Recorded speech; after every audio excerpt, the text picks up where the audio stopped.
ndoda kuzi motikari hombe rekufamba naro. Saka unoruwana nekutuka president, hati unoruwana nekusenza. Geza akabira mumwe murungu hotera achimunyepera ndichaitenga $1.5 million muHarare, akamudzinga akanzi takura mbatya dzawakapfeka dzonobuda nadzo dzimwe dzese siya. Geza kugeza iko zvino ari kutsvagwa nemapurisa nenyaya iyo. Ane mhosva dzinenge 4, dzimwe dzacho hadzitaurwe pano, asi dzendokwanisa kutaura dzimwe 2 pamusoro. Ziyambe minister wejustice vaititaura musune wari kuMashonaland West kuti Geza kusanyati kwaanogara kune purazi rake akaponda munhu.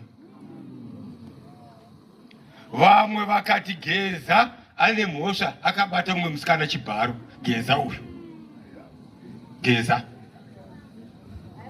ngaageze tsvina yakamupoterera. Geza ngaende kuchipostora anonamatirwa nemapostora. Tsvina yekuponda nekurepa ibve kwaari. Geza ngaabvise mweya wekutora zvaasina kushandira. Geza namatirai Geza ave mwana weZimbabwe akachena sesu tese. Anoda kuchena, mweya wake wakasviba pasina Geza. Yangu yekuenda kunodya, ndaparidza ndaguma pano. Vane nzeve dzekunzwa vanzwa. Mavakirwa ari kuita zvenyika napresident ndataura. Kubatanidza kwavari kuita vanhu ndataura. Zvese zvinoda kuitwa ndataura.